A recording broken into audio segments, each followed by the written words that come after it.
Salut à toi, ici Angélique et tu écoutes Chronique Cosmique, le podcast des connectés qui cherche à ouvrir le champ des possibles. Entre spiritualité, développement personnel et connaissance de soi, Chronique Cosmique t'accompagne sur le chemin de l'éveil, te propose des pistes à explorer, une bonne dose d'inspiration et des astuces simples à appliquer pour te créer une existence connectée à la magie de la vie. Alors décroche ta ceinture et prépare-toi à voyager avec l'épisode de la semaine.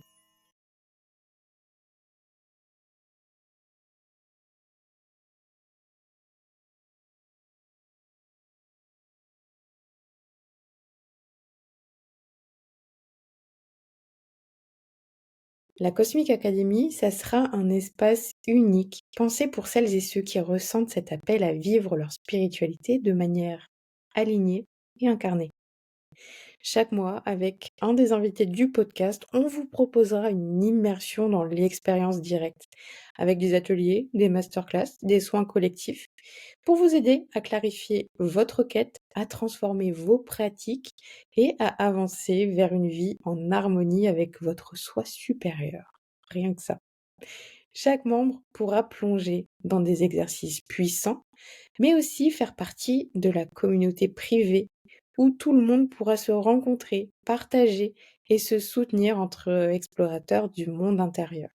J'espère même faire des apéros dans plusieurs villes de France. Je pense que je vais passer à Paris et j'en ferai là où on m'appelle, hein. J'ai bien envie de vadrouiller et d'aller à votre rencontre. Pour être tenu au courant du lancement de la Cosmic Academy, je vous invite à cliquer sur le lien de la description du podcast. Vous serez sur la liste d'attente et vous recevrez un email avec encore plus de détails. Je crois vraiment qu'on peut créer une réalité inspirée et connectée et incarner tous ensemble la spiritualité dans la matière. Celui qui m'apprend plein de choses sur les énergies subtiles, Eddy Tétu. Eddy, il est magnétiseur et géobiologue, autrement dit guérisseur des humains et des maisons, ce qui est parfois très lié. Et là, on est en train d'enregistrer dans son cabinet parce qu'aujourd'hui, il m'a formé au magnétisme après m'avoir formé à la géobiologie l'année dernière. Alors aujourd'hui, on va parler de tout ça et de tout ce qui se passe dans l'invisible. Et il faut dire qu'Eddy, c'est celui qui m'a enlevé toutes mes peurs à ce sujet. Parce que c'est en apprenant ce qui se passe dans le subtil qu'on arrive à le démystifier et à s'éloigner de toutes nos craintes. Je sais que vous adorez ce genre de sujet. Alors c'est parti. Salut Eddy. Bonjour Angélique. Comment ça va? Ça va très bien, merci. Donc comme tu dis, on est effectivement dans une session de magnétisme pour le week-end. Et c'est vrai qu'Eddy, il m'a appris plein de choses sur les énergies subtiles. C'était un souhait que j'avais émis, de trouver une personne qui puisse m'enseigner tout ce qui se passe dans l'invisible. Et puis, il m'a été servi sur un plateau. Et toi, du coup, tu travailles avec les énergies subtiles depuis combien de temps? Une quinzaine d'années. Ah oui. Comment c'est arrivé, en fait, ton travail dans ce domaine? Alors, mon premier contact avec le monde subtil, c'était vers l'âge de 15 ans, lors d'un voyage, ce qu'on appelait à l'époque les colonies de vacances. Et à cette occasion-là, effectivement, j'ai rencontré une jeune fille qui disait être médium. Moi, je ne savais pas du tout ce que ça voulait dire à l'époque, et qui m'a expliqué beaucoup de choses, justement, dans le monde subtil, donc les anges, les archanges, les guides, etc. Et lors lors d'une soirée ensemble, tous les deux, j'ai été confronté effectivement à une manifestation de ce monde subtil, hein, et c'est vrai que ça m'avait beaucoup impressionné à ce moment-là, n'étant pas du tout dans ce domaine-là, je ne connaissais pas du tout, et c'est vrai que pour une première fois, un premier contact, c'était assez surprenant. Qu'est-ce qui s'est passé? Et bien, j'ai eu en fait un ressenti comme si on va dire ces guides, ces archanges, ces anges, je ne sais pas trop ce que c'était, ont voulu entrer en contact directement avec moi. Donc j'ai ressenti physiquement quelque chose. Et cette jeune fille m'a effectivement confirmé qu'ils étaient là et qu'ils souhaitaient communiquer avec moi, chose qui sur le coup m'a fait peur, donc j'ai coupé tout de suite le contact, quoi. J'ai pas cherché plus loin, j'ai pris peur et c'est vrai que j'ai fait un blocage à ce moment-là. Ok. Ça, c'était mon premier contact. Mhm. Alors, ensuite, il y en a eu d'autres, bien évidemment, mais aujourd'hui, c'est vrai que c'est différent. Je suis plus habitué maintenant, effectivement, à des contacts, que ce soit avec des défunts, avec des entités de la nature, que ce soit avec des guides. Voilà, on travaille régulièrement. Je travaille régulièrement avec ces présences. Ouais. Ça fait partie de mon job. Mais entre deux, du coup, après tes 15 ans, qu'est-ce qui s'est passé pour que tu te dises, bon, ok, je vais, je sais pas, me former à la géobiologie ou... En fait, c'est effectivement, c'est encore à l'occasion d'une rencontre. Donc cette personne m'a parlé de médium, de consultation, des choses que je ne connaissais pas du tout. Hein. Et donc on m'a conseillé effectivement d'aller consulter le médium, voir un petit peu l'avenir, qu'est-ce qui allait se passer pour moi, des choses comme ça. Donc j'y étais plus par curiosité hein, au départ. Et là, je suis effectivement, je suis tombé sur une médium qui m'a expliqué que je pouvais faire beaucoup de choses, voilà, avec les mains, soulager, guérir. Donc ça a commencé comme ça en fait. Donc une première médium, ensuite une deuxième quelques mois après qui m'a dit exactement la même chose et à partir de là, je dis bon, c'est bizarre, ouais, il y a quand même quelque chose. Comme on dit, il n'y a pas de fumée sans feu. Et juste à ce moment-là, effectivement, j'ai également vu une émission qui parlait du magnétisme et de tout ce que cette personne pouvait faire pour aider les gens. Et en même temps, il parlait de formation, de stage. Et donc là, ça m'a, voilà, quelque part, ça m'a titillé. Donc je l'ai contacté, je me suis inscrit et à partir de là, l'aventure a commencé. En fait, Ouais. j'ai fait un premier stage, voilà, sur plusieurs mois avec ce monsieur. Donc on était un groupe en fait, hein, une douzaine de personnes pour apprendre, je dirais, tout ce qu'on peut faire en magnétisme pour aider, soulager, guérir les personnes. Ouais, ça a été ton premier contact, le magnétisme. Exactement. Ok. J'ai commencé par le magnétisme. Et ensuite, de fil en aiguille, ce monsieur nous a également proposé l'initiation en géobiologie. Alors, moi, géobiologie, je savais pas du tout ce que c'était. Donc j'ai commencé à regarder un petit peu ce que c'était à travers des vidéos, des bouquins. Et donc du coup, on a accepté effectivement de participer à cette initiation, notamment première initiation à la cathédrale de Chartres, où là, ça a été quand même quelque chose, je dirais, de magique, puisque les ressentis ont été particulièrement puissants dans cette cathédrale. Et à la suite de cette initiation à la cathédrale, était prévu, donc on a fait un week-end en géobiologie, donc partie théorie, pratique sur une maison. Et là, voilà, c'est le début vraiment de. Après le magnétisme, ça a été le début pour moi de l'aventure, puisque c'est quelque chose qui de suite m'a parlé vraiment. J'étais plus en fait axé sur, plus attiré, je dirais, par les lieux que par l'humain au départ. Ouais. Voilà. Donc je me suis vraiment lancé à fond dans ce domaine-là, avec tout ce qui peut se rapprocher de la géobiologie, la radiesthésie, tout ce qui est manipulation de baguettes, de cadrans, de pendules, et puis tout ce qui nous permet aussi de travailler sur les lieux, hein, donc jusqu'à la pose de pierre levée. Voilà. D'accord. Et à la suite de ça, on m'a demandé de former, donc de mettre en place des formations à travers la Fédération française de géobiologie à l'époque. Chose que j'ai faite, donc j'ai enseigné la géobiologie. Après, on m'a demandé le magnétisme, donc j'ai aussi enseigné le magnétisme et puis diverses autres choses également à côté. Tout ce qui est dégagement, protection. Donc j'ai mis en place des formations, des ateliers. Depuis, c'est ce que je fais de temps en temps maintenant. Hein, des propositions de stage comme ce week-end sur le magnétisme. la géobiologie, les techniques de dégagement et de protection aussi qu'on peut faire avec des choses que j'ai pu éprouver dans le temps, hein, puisque j'ai fait d'autres formations et d'autres initiations. Ouais, La parce que haute tu fais pas que magie, ça, hein. voilà, la haute Ouais, ouais. magie blanche, bien évidemment, ce qu'on appelle la magie théurgique. Tout ce qui est cadran, tout ce qui est pentacle, enfin bon voilà, j'ai fait quand même beaucoup de choses. Le reboutement, l'aura-thérapie, le reiki. Mhm. Bon, j'ai touché à pas mal de choses, mais après on revient toujours à l'essentiel. Ouais, t'as ta Hein. petite recette personnelle, quoi. C'est ça, Mhm. exactement. Et ce qui est intéressant aussi dans tes formations, c'est que t'es plein d'histoires. Toute la journée, tu nous racontes des anecdotes. Mais c'est juste hallucinant.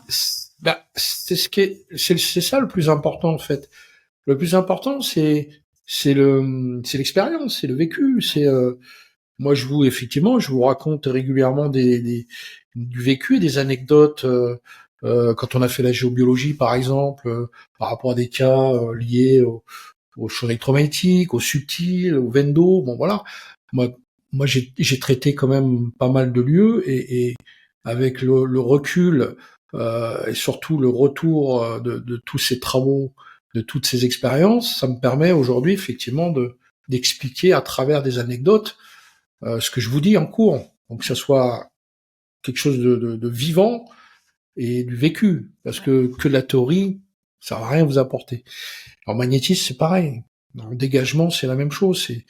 C'est voilà, moi je vous livre des expériences, des vécus, avec surtout des résultats derrière, qui vous permettent aussi peut-être aussi de mieux comprendre pourquoi on fait comme ça, etc. Mhm. Voilà.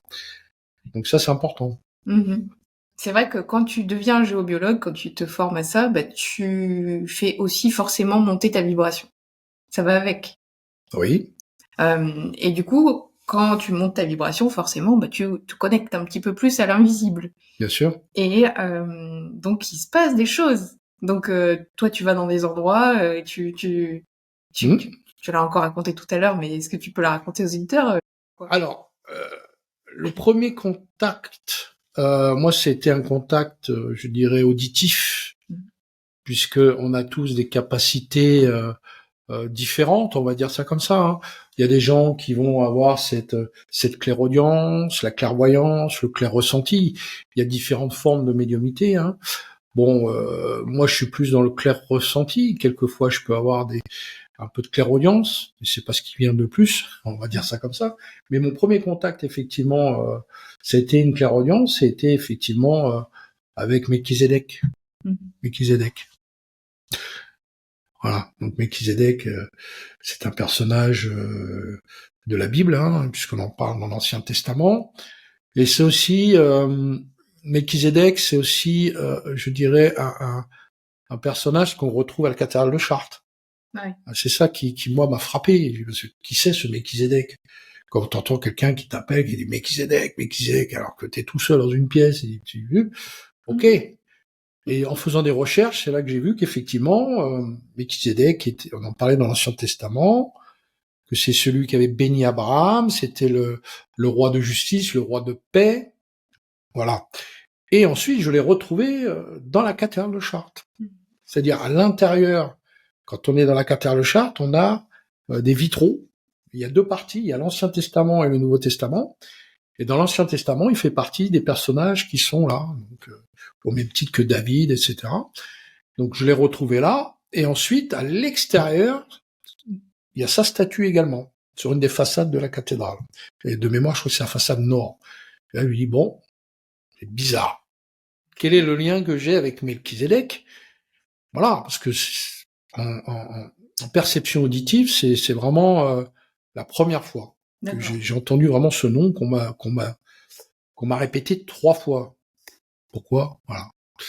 Donc je me suis intéressé à ça. Et effectivement, avec le temps, j'ai pu comprendre également que Melchizedek,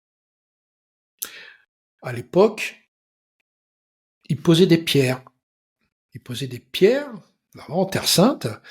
Autour de cette pierre, on créait un autel, et autour de cet autel se bâtissaient les villes. Et là, ça a été, pour moi, ça a été un message vraiment limpide. Moi qui croyais qu'en fait la pierre levée c'était du druidisme, que ça devenait des druides. Eh bien non, c'est encore plus ancien que ça. Donc là, c'est le message que j'ai eu en allant sur une géobiologie, hein, parce que moi je pose des pierres. En fait, en géobiologie, je ne fais ma méthode d'harmonisation d'un lieu, c'est la pose d'une pierre levée. Et je pensais depuis le début que c'était plutôt lié au druidisme et notamment à des vies passées de druides. Bon, eh bien non, en fait, ça vient de bien plus longtemps que ça. Et le message que j'ai eu par la suite, c'est qu'on m'a dit également, lorsqu'on met une pierre dans un lieu, qui à la base vibre très bas, souvent c'est noir, c'est voilà, il y a des mémoires, il y a des présences, il y a un gros déséquilibre des énergies, ok.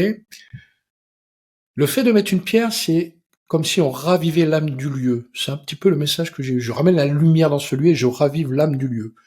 Et en fait, c'est exactement ça qu'on fait en fait. C'est un acte sacré pour moi, et c'est vrai que le fait de poser une pierre levée, c'est quelque chose qui est très puissant, tu as pu le voir, et qui en même temps va aussi travailler à la fois sur le lieu, mais sur les gens, mais aussi sur le côté subtil, c'est-à-dire que les gens, il y a des situations qui vont se débloquer, il y a des choses qui vont être plus fluides, il y a des choses qui vont faire qu'il y a des ah bah tiens, ça s'est débloqué, j'avais un blocage à ce niveau-là, par exemple, j'attendais des papiers, telle situation, ah bah eh oui, l'énergie est beaucoup plus fluide, je ramène la lumière, donc ça bouge derrière. Par contre, c'est puissant. Il faut que les gens soient effectivement prêts à accueillir cette énergie, parce que là, c'est assez puissant. Et en même temps, ça permet également, comme je te disais, à force de travailler dans ces énergies-là, de poser des pierres, de faire du soin énergétique, etc., ça permet aussi d'élever sa fréquence. On se développe vibratoirement au niveau du taux vibratoire, en plus d'aller dans des lieux spécifiques, bien évidemment, qui vont nous aider, aller dans des vortex, aller dans les lieux de culte anciens où on va passer le vortex tellurique, le vortex cosmique, aller à Chartres, par exemple, faire les points spécifiques, les croisements or, le labyrinthe. Tout ça, c'est ce qui va nous permettre aussi de nous développer vibratoirement et ce qui va nous permettre d'élever notre fréquence pour pouvoir justement travailler sur des vibrations qui sont basses. On a besoin de se développer vibratoirement pour avoir cette énergie, cette puissance qui va nous faciliter le travail et aussi qui va limiter l'impact que peut avoir le lieu sur nous ou éventuellement l'énergie de la personne. Donc plus je vibre haut, moins je serai impacté et plus j'aurai de puissance dans le travail. Et ça, c'est des choses qui se travaillent également, ce que j'apprends aussi en magnétisme, on l'a vu tout à l'heure, en géobiologie aussi, c'est des choses qu'on peut travailler et qu'il faut absolument développer. Ouais. Ça vient avec la formation d'ailleurs. Exactement. Ouais, tu donnes une prière, des protocoles. Depuis que j'ai fait ta formation, ouais, je me sens vibrer plus haut. Et c'est vrai que ça fait bouger des choses. Et t'as pu les mesurer également, parce que tu as, lors de ces formations, je vous donne des outils qui vous permettent effectivement de mesurer ces choses-là. Ouais. C'est important de pouvoir mesurer, de dire tiens, là je suis comme ça, maintenant je suis comme ça. J'ai des outils, ça me permet de vérifier, de mesurer cette évolution, y compris quand on traite un lieu. C'était comme ça avant, maintenant c'est comme ça. Les mémoires, le taux vibratoire, la fréquence, la couleur vibratoire. C'est tous ces outils-là qui sont très importants d'avoir et de maîtriser pour justement être sûr qu'après notre intervention, de pouvoir vérifier, de dire ok, le lieu il est nickel, voilà telle vibration que j'ai, telle mémoire positive, etc., etc. Ça c'est important. Pour le corps humain, quand on fait du soin, c'est la même chose. C'est ce que vous avez pu voir aujourd'hui. C'est bien d'avoir des outils et pour soi-même également, se dire ok, aujourd'hui je suis à telle couleur, telle fréquence, j'ai tel taux vibratoire, et au fur et à mesure, je peux voir qu'effectivement j'ai une évolution en termes de fréquence. Ouais.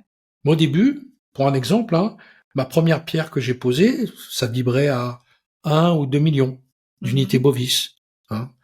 Aujourd'hui, on va dire une quinzaine d'années plus tard, je suis, pour ceux à qui ça va parler, c'est plusieurs milliards d'unités bovis. C'est énorme. Et là, on me regarde avec des yeux comme ça, quand je parle de ça, mais c'est une réalité. Ça vibre très très fort. Par contre, c'est pas parce que ça vibre aussi fort que ça va générer des perturbations chez l'humain. Au contraire, ça va leur permettre aussi d'élever eux leur fréquence, parce que le lieu dans lequel ils vivent et dans lequel ils passent du temps, ça va leur permettre aussi d'évoluer, d'élever leur fréquence. Et ça va ouvrir aussi beaucoup de choses. Voilà. Ouais. Donc, pas que du positif, hein. Ouais, ça, comment dire, ça remue, ça fait bouger les choses pour les mettre à leur place. Bien sûr. C'est marrant. Et moi, je me souviens que quand t'étais venu à la maison et qu'on avait posé la pierre, quand t'es parti, j'ai dormi tout le reste de l'après-midi. J'étais KO. Oui. Changement vibratoire, hein, vraiment. Et puis, et c'est vrai que ouais, depuis une bonne vibration, même meilleur sommeil, meilleur, ouais, ça aide beaucoup. Ça change beaucoup de choses. Bah, c'est le rôle de la géobiologie. Hein. La géobiologie, c'est quoi? C'est l'étude des influences, l'étude des influences d'un lieu sur le vivant. Donc, qu'est-ce qu'il y a dans ce lieu? Il y a des veines d'eau souterraines, il peut y avoir des failles, il y a les réseaux, il y a les champs électromagnétiques, il y a le subtil, il y a les mémoires, enfin, il y a le vécu du lieu. Tout ça, ça peut avoir un impact plus ou moins important sur les personnes qui arrivent dans ce lieu. D'où l'importance, en général, de faire une étude avant d'arriver et de ne plus être impacté dès le départ. Les choses, c'est quand même assez rare. C'est une fois qu'on est dedans et qu'on se dit putain, c'est bizarre, depuis que je suis dans ce lieu, je dors pas bien, j'ai ceci, j'ai de la fatigue, j'ai des soucis, j'ai des blocages. Bon, et c'est après que le géobiologue intervient. Souvent, c'est après. Des fois, c'est trop tard. Quand on est sur des cas de problématiques de maladie. Ouais. Pour ça que le réflexe à avoir, ça serait, dans l'idéal, c'est j'achète un nouveau lieu, je veux faire construire. Ça serait bien que je fasse venir un géobiologue qui me fasse une étude du lieu, que ce soit le terrain ou la maison que je vais acheter ou l'appartement, même un commerce. Ouais. Voilà. Mais aujourd'hui, c'est pas encore dans nos modalités françaises. Ouais, c'est vrai. Mais c'est juste parce qu'on n'en parle pas, en fait. Et c'est bien d'en parler justement parce que voilà, c'est vrai que t'achètes un terrain, il y a de l'eau en dessous, tu veux mettre ta maison, bah tu peux être sûr que ça va créer des problèmes à l'avenir. J'ai un ami qui m'a parlé très récemment lors d'une formation que j'ai faite de Feng Shui. Je lui dis le Feng Shui, c'est très bien. Donc, alors je suis pas un spécialiste du Feng Shui, hein, mais j'ai quelques bases. Je sais que le Feng Shui, voilà, c'est une manière d'aménager, je dirais, un local, voilà, une habitation, peu importe, un commerce, de façon à ce que l'énergie, le chi circule correctement et d'optimiser cette circulation, ok? Mais comme je leur dis, ok, c'est bien, mais si tu fais un Feng Shui dans une maison ou dans un commerce sous lequel il y a de l'eau, des failles, etc., je suis pas sûr que le Feng Shui soit optimisé, on va dire. Et ça, je me souviens, j'ai formé des maîtres Feng Shui aussi, qui étaient très surpris, ils me disaient, mais c'est ça la géobiologie? Je dis, oui, c'est ça la géobiologie. C'est la base. Après, tu peux faire ce que tu veux. D'abord, tu rééquilibres ton lieu, tu coupes tout ce qui peut être nocif, tout ce qui déséquilibre le lieu. Et après, effectivement, en faisant ton Feng Shui, tu vas encore plus optimiser. Et là, l'association géobio Feng Shui, à mon avis... Ouais, il y en a qui font maintenant, il me semble. Mais c'est ce qu'il faut. Instagram. Dans l'idéal, c'est ce qu'il faudrait. Ouais, c'est complètement logique. Bien sûr. Comme activité. Ouais. Donc c'est très complémentaire, voilà. Mais pour moi, faire du Feng Shui dans un lieu qui est pourri énergétiquement, oui, ça sert à rien. C'est comme dire que ça va pas être... pansement. Oui, voilà, ça va pas être optimum. Par contre, si effectivement, voilà, j'ai mon lieu, il est parfaitement équilibré, j'y mets une pierre et je monte la vibration, voilà, je mets une fréquence adaptée au lieu, et derrière je fais le Feng Shui, et là, à mon avis, oui, ça doit dépoter quand même. Ouais. On enlève les entités, tout Exactement, ça. Exactement, oui, bien sûr. Tout ce qui est, tout ce qui peut, je dirais, bloquer les énergies. Hein. En fait, la base d'un lieu, la géobiologie, c'est l'équilibre cosmotellurique. Il faut que l'équilibre soit parfait. L'équilibre entre le ciel et la terre. Exactement. Et tout à l'heure, tu as dit un truc, je repasse au magnétisme. Tu disais qu'il y avait énormément de gens qui arrivaient avec des entités sur eux, mais qui ne savaient pas. Tout à fait. Et qu'on leur dit pas forcément pour pas les effrayer, mais tu t'enlèves. Parce que si c'est des personnes qui sont cartésiennes, le but n'est pas de les effrayer non plus, mais tu nettoies quand même. Quand je reçois un client en soins énergétiques, je fais systématiquement ce qu'on appelle une étude vibratoire de la personne. Oui. Ok. Donc je regarde, je prends mes cadrans, il y a le ressenti, il y a tout ça. Je dis bon, ok. Si je vois qu'effectivement cette personne est porteuse d'une entité, ce qui arrive très fréquemment, suivant la discussion que je peux avoir avec cette personne, je peux voir si, ok, je peux lui expliquer la chose ou pas. Mais dans tous les cas, je vais procéder effectivement au dégagement de cette personne avant de faire mon travail. C'est la base de tout. Il faut vraiment nettoyer, entre guillemets, dégager, nettoyer la personne, afin que ce que je vais pouvoir faire derrière, l'équilibrage, le soin, soit optimum. Ça, c'est important. Malheureusement, aujourd'hui, il y a des gens qui travaillent en magnétisme et qui pratiquent pas forcément comme ça. Après, chacun... Et c'est important de le savoir et il faut le faire. Ouais. Voilà, il faut le faire. Et après, on a des outils, toujours pareil, qui nous permettent de vérifier la vibration, ce qu'il y a sur la personne, etc. Et derrière, toujours pareil, une fois que j'ai tout enlevé, ça me permet de vérifier et d'être sûr que lorsque la personne repart, il n'y a plus rien. On est à l'équilibre, comme un lieu, on est à l'équilibre. Voilà. On est en magnétique, on a une certaine fréquence, on n'a plus aucune nocivité, tout va bien. Ouais.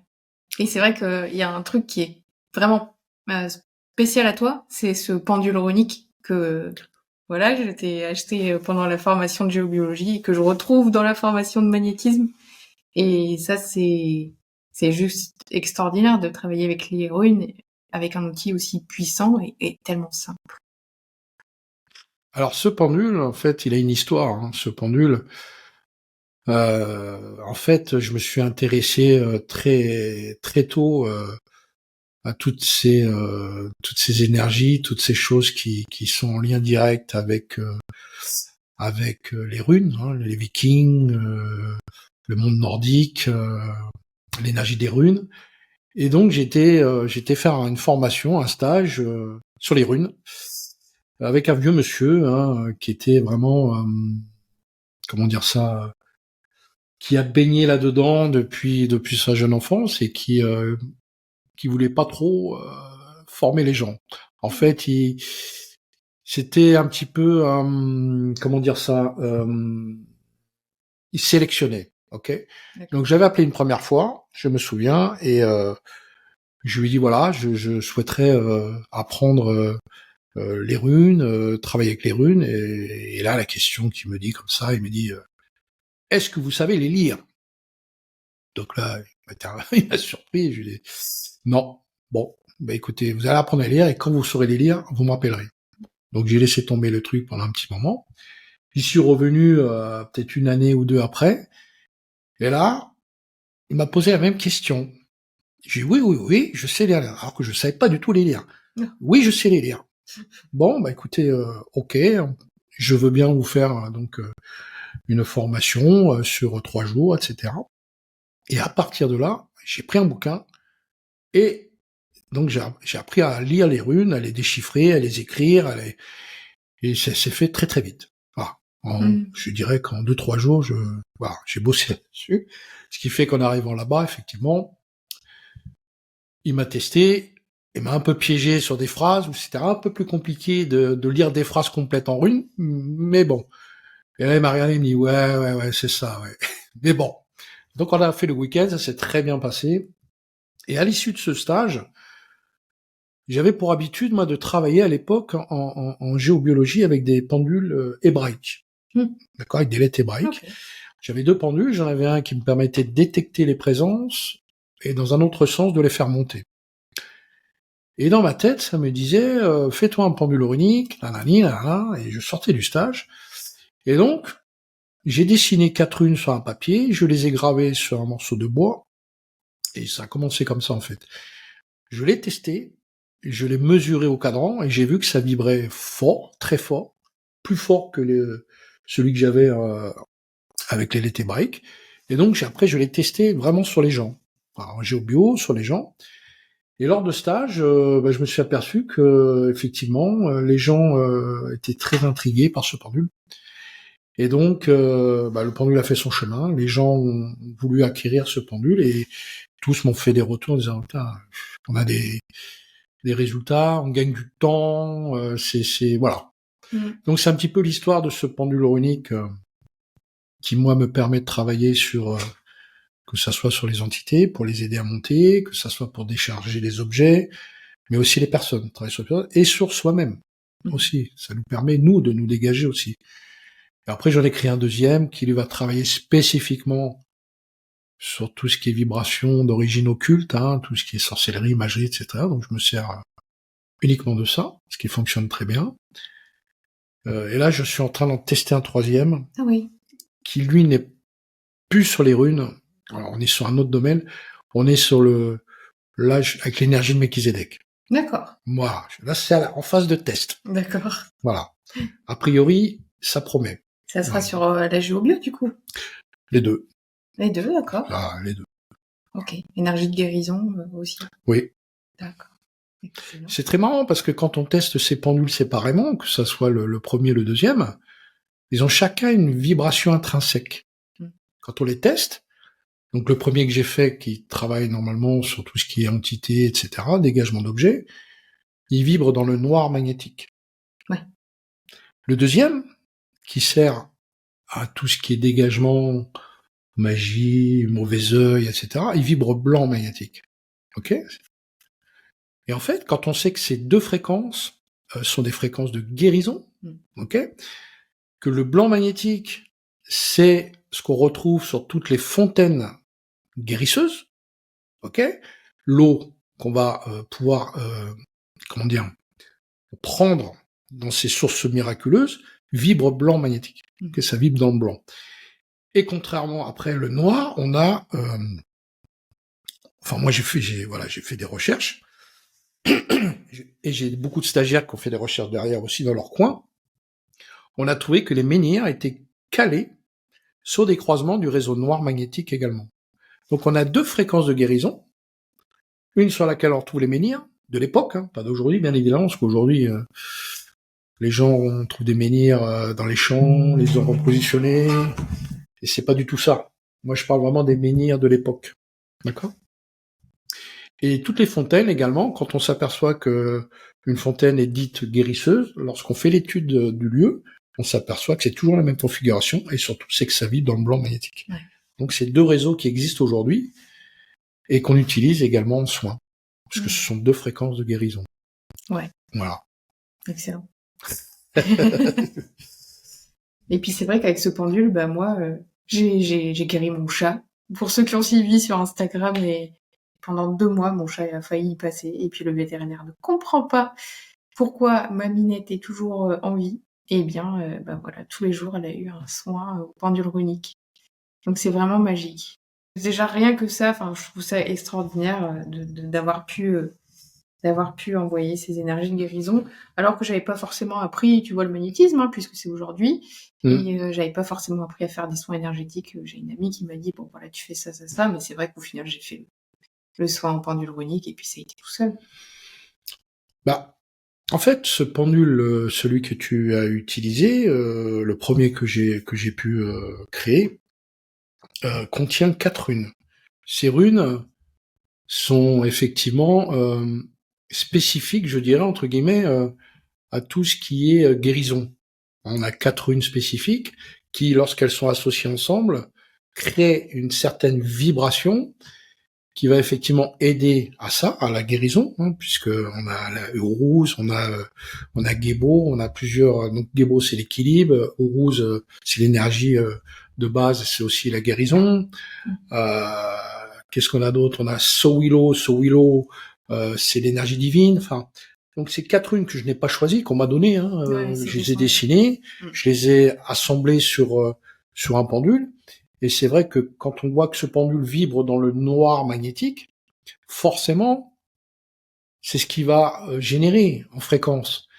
Comme tout est vibration et que tout est fréquence, on voit que ce pendule a une action plutôt, je dirais, bénéfique, en tout cas dans le sens de la guérison.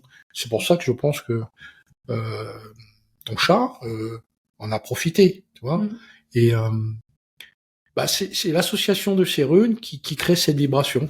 Et c'est pour ça qu'aujourd'hui, moi, je l'utilise beaucoup plus facilement en soin que mes mains. Ah oui, bah oui. Voilà. Et donc, je vais passer partout avec. Donc, je vais dégager, nettoyer. Après, je peux même renvoyer de l'énergie, justement pour aider à la guérison, tu vois.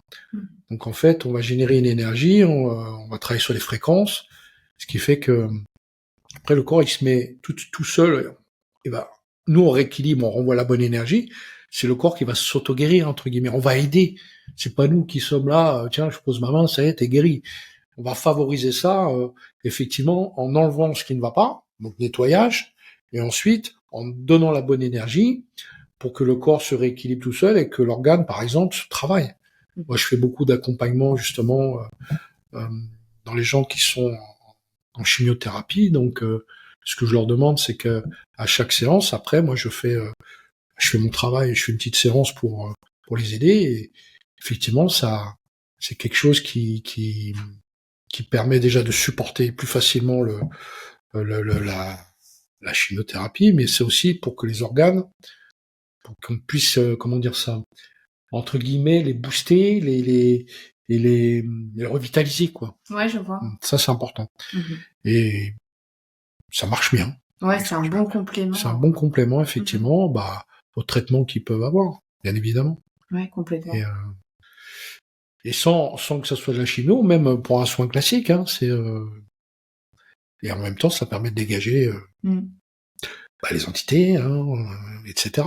Ouais, complètement. Ça, c'est une autre partie de ton travail. Tu fais de la levée de sorts.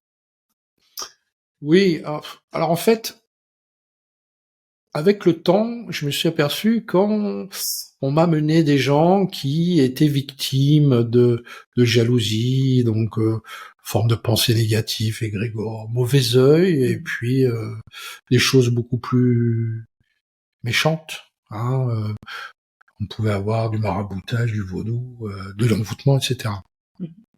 Donc moi j'étais confronté à ça, j'étais amené à travailler là-dessus. D'où je dirais mes formations que j'ai pu aller faire en magie théurgique pour apprendre à travailler, bien que j'avais déjà quelques outils quand même. Et donc aujourd'hui, oui, effectivement, je suis amené. J'ai beaucoup de personnes qui viennent vers moi, qu'on m'envoie aussi beaucoup pour des problématiques de blocage, que ça soit au niveau de l'activité, que ça soit au niveau des couples. Il y a plein d'origines en fait. Et lorsqu'on fait une analyse de la personne, on s'aperçoit qu'effectivement, dans la majorité des cas, c'est du mauvais œil, mais de temps en temps, il y a des travaux qui ont pu être faits sur ces personnes, et donc effectivement, je dégage. Donc ça se passe je procède en 3 étapes. D'abord, on dégage la personne. Ensuite, énergétiquement, il faut la rééquilibrer, puisqu'il y a forcément derrière, il y a des traces. Donc il faut rééquilibrer, rebooster. Et puis derrière, surtout, il faut protéger. Parce qu'aujourd'hui, beaucoup de gens sont en capacité de travailler, d'enlever du mauvais œil, etc. Par contre, c'est la protection où ça pêche. Okay, ouais. Et j'ai mis longtemps avant de trouver des protocoles de protection efficaces. J'avais commencé avec les runes, et j'ai vu que les runes, des fois, ça tenait pas forcément. Et un jour, ça m'est venu Pentacle de l'abbé Julio. Des choses que j'avais déjà étudiées, et ça m'est revenu, et depuis que j'ai mis ça en place, ça va faire maintenant presque 3 ans, je n'ai aucun retour négatif sur des attaques. C'est-à-dire que les gens, une fois que j'ai pu enlever les choses qui avaient été faites, protection mise en place, ça bouge plus. Ouais. Et là, je me dis, Pentacle Abbé Julio, franchement, c'est quelque chose qui est hyper efficace, et surtout c'est que ça tient, quoi. Ça tient dans le temps, c'est comme une pierre levée dans une maison, si on la bouge pas, ça tient. Ouais. Le pentacle, lorsqu'elle est sur une photo, c'est pareil. Ouais. Je les donne plus aux gens, parce qu'au départ, je donnais les pentacles, et puis il les perdait, et puis il le disait pas, et puis à un moment donné, monsieur Tétu, vous pouvez regarder de nouveau. Puis là, c'est bizarre, dans ma tête. plein de pentacle, puis je regarde, puis à un moment donné, j'arrive sur la personne, rebolote, noir, mauvais œil ou peu importe, et j'ai dit là, mais vous avez toujours le pentacle? Il dit non, je l'ai perdu. Ah ben, et ben voilà, la faille. Non mais c'est ça.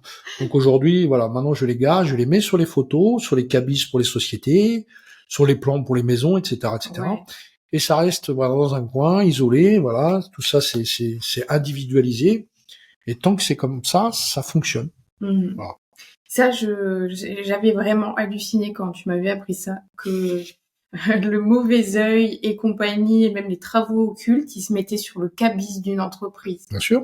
Ça, c'était incroyable. Et enfin, je veux dire, en plus, je lui dis, mais tiens, c'est bizarre, viens, on va regarder la mienne parce que ça va pas, c'est en train de se casser la figure. Et j'avais le mauvais œil sur mon cabis, en effet. Bien sûr. Et voilà. En fait, un travail occulte, pour une activité, ça va passer par plusieurs, je dirais, par plusieurs choses. Ça va être déjà les personnes qui sont directement sur le cabis, donc les associés. Ensuite, ça va être le cabis parce que c'est l'ADN de la société, le numéro SIRET. Donc ça passe par ça. Et après, on peut avoir un local, s'il y a un local dans lequel on exerce, un magasin par exemple. Donc il faut travailler sur ces trois axes-là. Sur le local, sur le cabis et sur les personnes qui sont actionnaires. Et à partir du moment où on travaille sur ces trois pistes et qu'on verrouille tout, on dégage tout, on verrouille, ça bouge plus. Par contre, si à un moment donné, il y a quelqu'un, par exemple, qui perd, comme au début c'était le cas, il y en a un des deux qui perd sa protection, ben ça va passer par là. Donc, en fait, c'est repassé par la personne. Donc quand on verrouille tout ça, ça ne bouge plus. En fait. Et effectivement, ça passe. Dès qu'il y a une faille, ça passe. Ouais. Et c'est pour ça que la protection est hyper importante. Et on n'en parle pas assez souvent, mais on en a parlé un peu sur le podcast ces derniers temps. Et c'est vrai qu'on en remet une couche aujourd'hui. La protection, c'est chouette. Il faut pas non plus faire peur. J'ai pas envie que tout le monde ait peur de ça. Parce que là, c'est un peu effrayant quand on en parle un peu. C'est pas le but d'effrayer les personnes. Parce que je dis que, ok, la protection, c'est important. Et c'est vrai qu'il se passe des choses, on peut se faire attaquer, mais c'est quand même assez rare quand même de se faire... Oui, c'est pas non plus... je dirais que sur l'ensemble des gens qui viennent pour un soin, c'est quand même... c'est pas quelque chose que je vais trouver tous les 4 matins. Ouais, voilà. Les gens viennent parce qu'ils sont pas bien, parce qu'ils ont des douleurs, parce qu'ils ont des problèmes de sommeil, ou autre. Souvent, par contre, ils ont des choses sur eux, des entités. Oui, ça, c'est des choses très fréquentes. Et c'est pas grave. C'est pas grave, c'est tout le monde, hein, je veux dire. C'est invisible. Ça fait partie de la vie, hein, mais ouais, après, le mauvais œil, les travaux occultes, non, là, après, sur autre chose, où effectivement, heureusement, c'est pas tous les jours. Ouais. Mais ça existe, il faut le savoir, il faut en avoir conscience. Il y a des signes qui font qu'à un moment donné, il faut se poser les bonnes questions. Quels signes? Les signes, c'est par exemple, tout va de travers, les choses que je vais entreprendre, je rame, ça n'aboutit pas, je fais des mauvais choix, j'attire des mauvaises choses, des mauvaises personnes. Après, il y a le sommeil qui peut être perturbé, je dors très mal. Il y a plein de signes en fait qui commencent comme ça. Maladie inexpliquée aussi, pas. Une grosse fatigue. Oui, la fatigue. Après, pour le mauvais œil, pas trop, mais si après on part sur des choses, ce qu'on appelle les travaux occultes, oui, ça peut aller beaucoup plus loin. Ça peut, parce qu'en fait, la vibration qui est générée par ces travaux-là vont aller agir sur le vivant, sur nos failles, sur nos faiblesses. Donc, si j'ai une faiblesse, je sais pas moi, au niveau du cœur, au niveau de la tête, j'en sais rien, et ça va aller agir là. Okay. Et ça peut, effectivement, dans le temps, ça peut rendre malade. Ouais. Si on fait pas, si on laisse les choses s'installer, ça va être compliqué. D'accord. Attention, on est dans l'extrême là. Hein. Oui. On est sur des travaux. Et avant de subir des travaux, bon, c'est pas tout le monde. Hein, c'est vraiment, mais ça existe. Faut être en bisbille avec des gens vraiment pas cool. Voilà. Mais c'est une réalité d'aujourd'hui. Hein. Faut avoir conscience de ça. Après, c'est. Après, quand on a un petit doute, ça coûte rien de vérifier. Oui, tout à fait, oui. Faut aller voir quelqu'un qui sera en capacité de détecter sur vous ou sur votre affaire, sur votre business. Est-ce qu'il n'y a pas quelque chose qui cloche? J'ai une affaire qui va très bien et du jour au lendemain, boum, qu'est-ce qui se passe? Ouais. Le chiffre d'affaires chute. J'ai des démissions en pagaille, j'ai des problèmes avec l'URSSAF, j'ai des problèmes avec voilà. Qu'est-ce qui se passe? Là, on peut se poser la question. Du jour au lendemain, on peut se poser la question. Ouais, c'est ça. Voilà. Après, bien évidemment, il y a la conjoncture aujourd'hui, mais bon, la conjoncture, on la connaît, hein, la conjoncture économique, qui peut faire que l'activité se ralentit, tout ça. Mais une chute importante, avec des démissions, avec des problèmes relationnels, avec des clients qui viennent plus, avec des réclamations clients, avec là où, Ouais. là, il faut qu'il y ait la petite lumière qui s'allume. Oh, Dans le langage populaire, on dirait qu'on a l'âge Koumoun. ouais, c'est ça. Hein. C'est ça, hein? Exactement.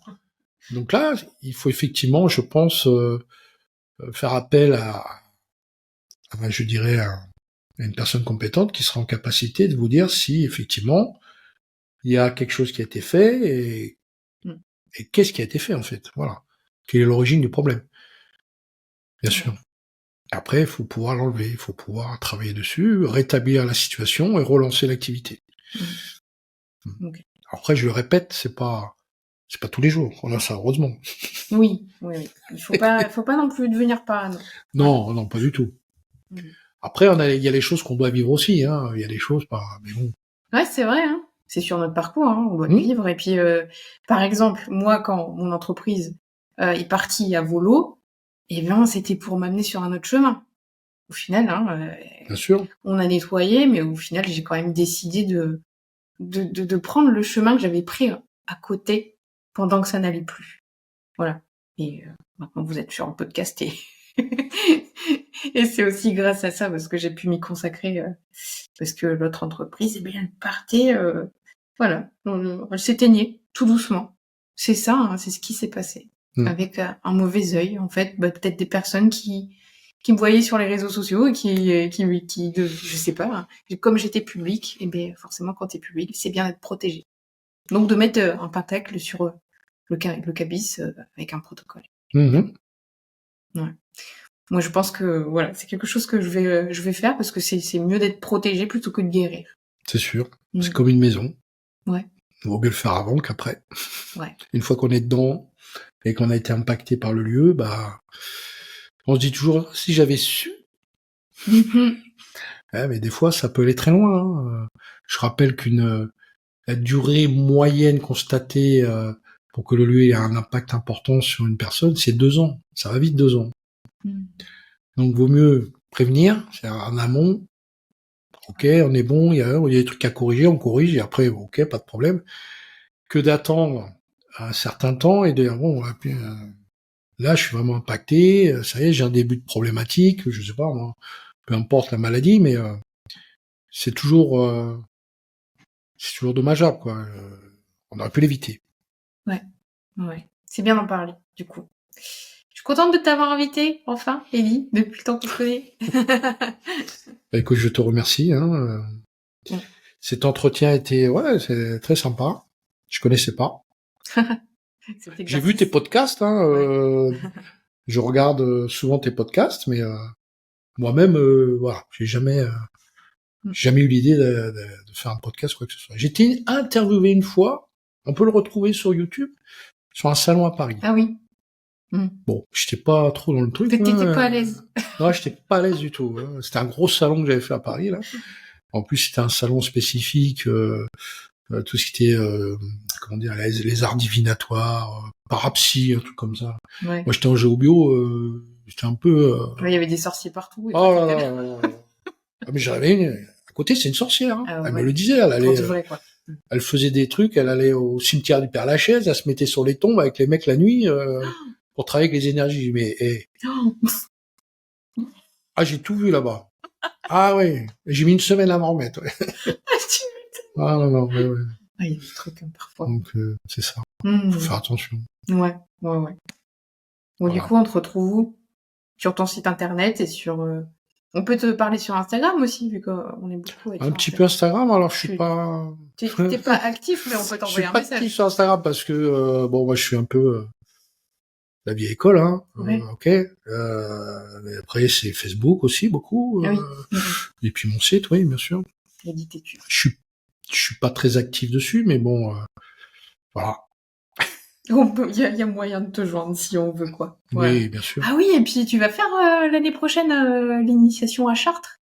Oui, au printemps. Ouais. Je sais pas les dates encore, effectivement. C'est vers mai, du coup après Pâques. C'est à partir de Pâques jusqu'à la Toussaint, puisqu'il faut pouvoir accéder au labyrinthe, qui est une partie importante de l'initiation. Il n'y a pas que le labyrinthe, mais ça fait partie. C'est une partie importante. Il y a tout l'autre parcours, toute l'autre partie du parcours, et on peut le faire que le vendredi. Ah ouais. Oui, parce que le labyrinthe est accessible que les vendredis entre Pâques et la Toussaint. Ah, c'est marrant parce que Ils dégagent les chaises en fait qui sont sur le labyrinthe, on enlève toutes les chaises et on peut y accéder que le vendredi. J'y suis allée, je suis bien tombée du coup. J'ai pas fait exprès. T'as été un vendredi? Bah sûrement, vu ben que voilà. j'ai fait le labyrinthe. Ça peut être que ça. Excellent. Donc effectivement, il y a cette initiation qui est un mélange d'énergétique et d'alchimie. Ok. Donc c'est apprendre à faire un certain parcours. Pareil, le labyrinthe, il y a une approche, il y a une certaine façon de le faire. Et c'est ce que moi on m'a transmis. Et c'est ce que je transmets aujourd'hui dans cette initiation. Ce qui va permettre effectivement, lors de ce parcours, de travailler sur des points spécifiques de la cathédrale pour travailler sur nous en fait, sur notre énergie. On dira aussi travailler notre pierre philosophale intérieure. C'est un peu ça l'histoire, c'est c'est de transformer cette pierre philosophale, puisque il y a la partie alchimie et la partie énergétique va nous permettre aussi de travailler sur notre fréquence. J'ai une petite anecdote, je t'en parlais je crois ce matin. Hier, j'ai un magnétiseur que j'ai formé il y a 4 ans, 5 ans maintenant, et je l'avais emmené à Chartres. Et pour lui, là-bas, il s'est passé quelque chose de magique. Lorsqu'on s'est mis sur un point spécifique de la cathédrale, il a eu les mains qui ont chauffé très fort. Et depuis ce moment-là, il me dit, maintenant, je fais des soins. Et de plus en plus, je fais du soin. Et ce qu'il me dit, c'est que, je t'en ai pas parlé avant, il m'a dit, mais j'avais vu une médium qui m'a dit, vous allez à la Chartres, vous allez voir, il va se passer quelque chose pour vous.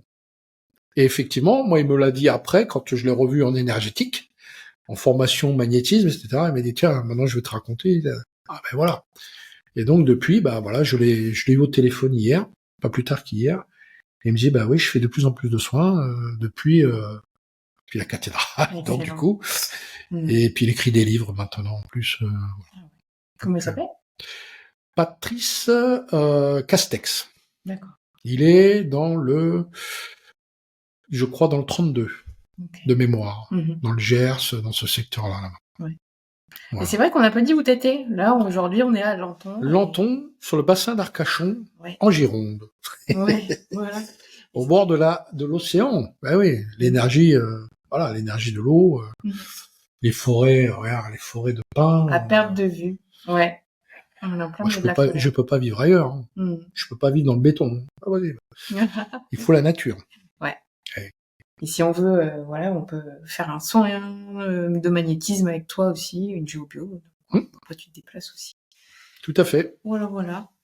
Bon, c'était super cool de t'accueillir sur le podcast. Merci à toi. Et merci à tous pour votre écoute. Merci.